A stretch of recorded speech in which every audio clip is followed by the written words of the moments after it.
Susan. Okay, so we've been telling you about how to get your house ready and how to decide when to go, and we've been talking about go bags. And so now Valarie from Sierra Foothill Village is going to tell us what to put in that go bag and a few other items that you're going to want to think about beforehand. So Valarie, you're on. So thank you very much. Again, I'm Valarie Bush, Sierra Foothills Village. I actually live in Alta Sierra on Alta Sierra Airport. So I'm part of the greater Alta Sierra Firewise community and have some property and very passionate about what we're talking about here. Sierra Foothills Village is a nonprofit here in our community. We work with older adults who want to age in their home. So it's really important for us to make sure that these members and such are prepared to deal with a emergency. So a lot of our focus is proactively working with members to make sure that they're prepared to evacuate and have all the necessities accordingly. We are also one of 6 organizations in Nevada County that are part of LISTOS. Last year, after the Paradise Fire and after the fire in Santa Rosa the year before, Governor Newsom put together a program to make sure that everybody was educated and informed. And so there are 6 agencies within Nevada County, Gold Country, I'm down below here, then the Food Bank, Gold Country Senior Services, Center for the Arts, the Neighborhood Center for the Arts, Freed, Connecting Point, and we're all trained to teach this. And we actually hold our classes every Thursday at 1 o'clock on webinars. So if you're interested, go to sierrafoothillsvillage.org and you can sign up for our regular classes on emergency preparedness. So we're actually very much passionate about the Ready, Set, Go guide that was created by the Office of Emergency Services. It's a wonderful document. We use it as our base. And in our classes, we work on focusing how to sign up for the alert systems, identifying your trusted allies, what are the medical needs, what are your important documents, carry bags and the go bags and the stay boxes, and identifying your test and evacuation routes. So again, we've talked a lot about our local alert systems. One of the things that we actually have been doing with our members and others who are interested is that we're helping set up those alerts on their phones. So here's an example of my cell phone, my mobile phone, with all of these emergency alerts available so that I can keep abreast of what's happening. So these are the important ones. Again, Susan provided a list of so many more, but these are the ones that I have on our phone, and we've actually used them when we're facing some of those uncertainties.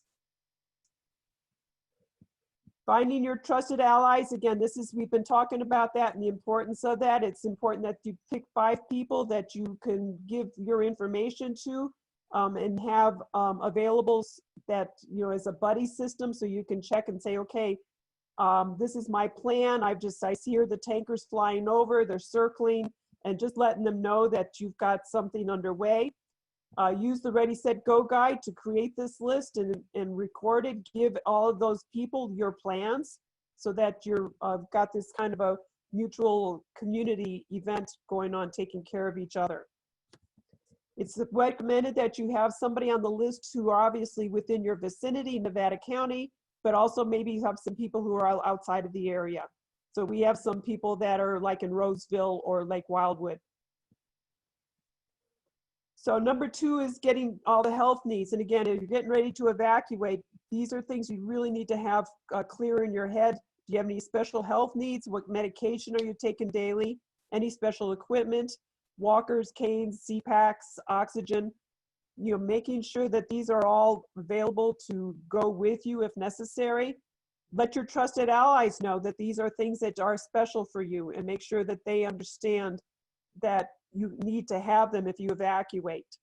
This is also good information for first responders or other shelter staff. Again, use the Ready, Set, Go guide to record all this information. It's a wonderful tool. We also recommend creating a digital copy of this. You could put it up on Google, up on the cloud using Google, put it on a thumb drive, put a copy of it in a safety deposit box, put a copy of it in a fireproof safe in your home. There's also some free apps, and again, this is on my phone as well, that you can record a lot of this information for your medical purposes. This is good to know. These are all, again, this presentation will be available if you want to investigate it, but these are all applications that you can load all of your medical information, your drug, your pharmaceutical products, any kind of tools you need. So this is a good thing just to have, again, on your mobile device. So what we're going to talk a little bit about here is the emergency kits. Okay, there's different kinds of kits for different places. What I'm going to represent here is what we're using. Okay, when I went through the training last year, it was really interesting.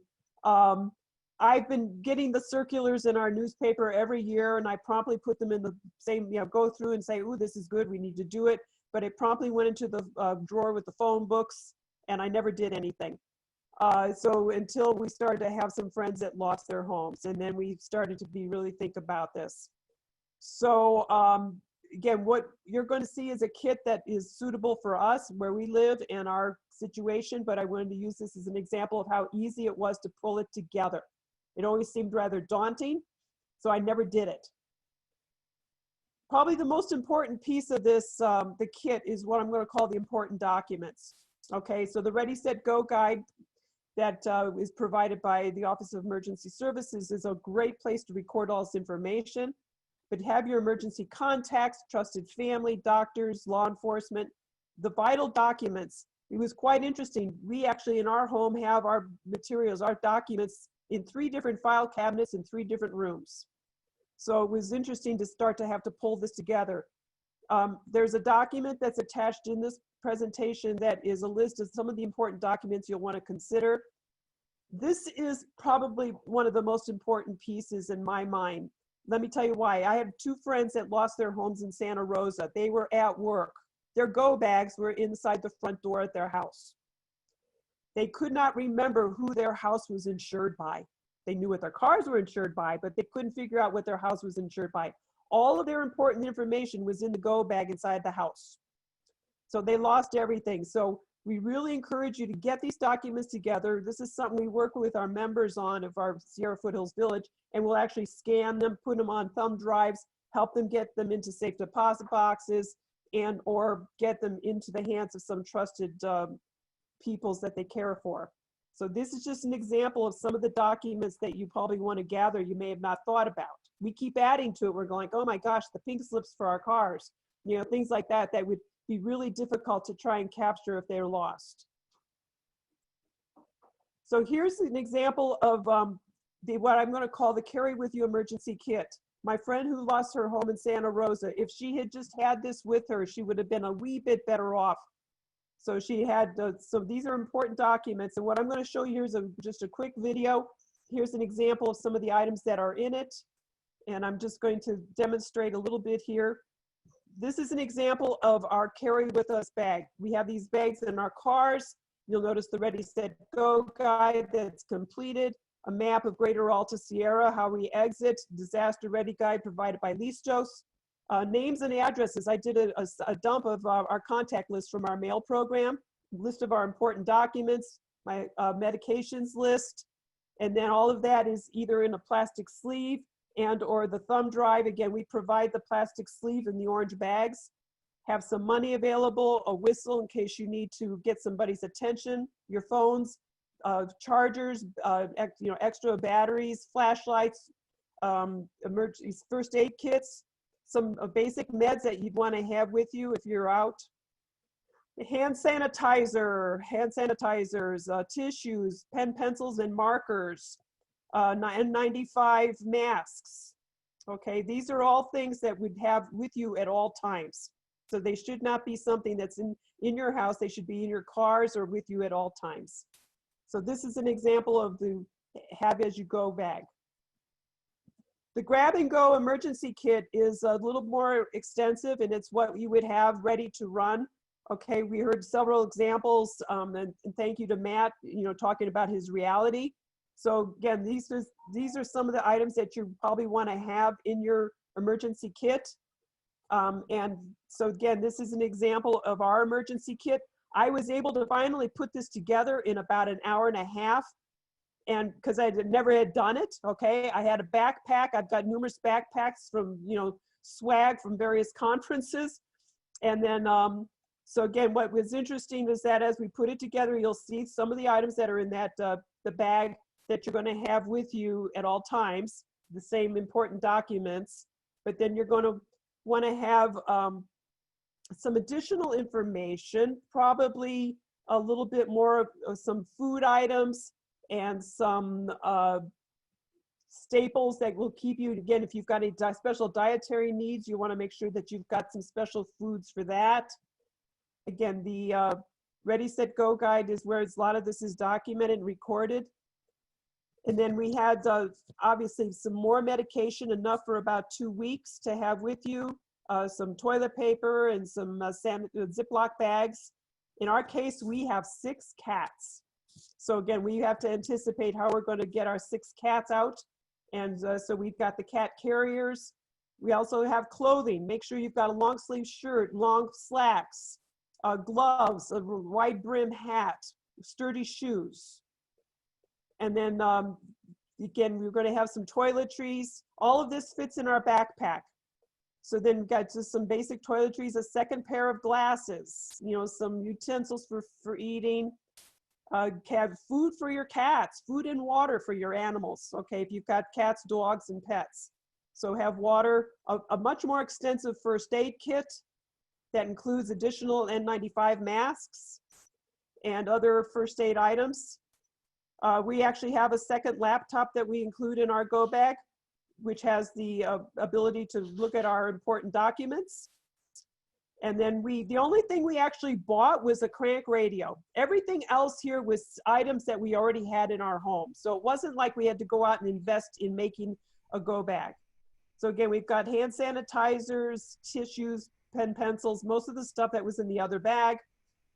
Blankets, thermal blankets, some cash, and the important monies, your N95 masks again, and then your mobile phones, extra batteries. Okay, again, we bought an extra battery. This guy actually will power 2 devices for up to 10 hours.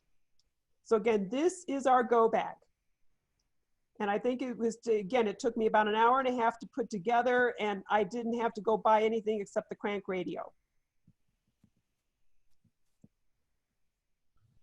The stay-at-home box was interesting because we actually ended up building it by default when we went into COVID.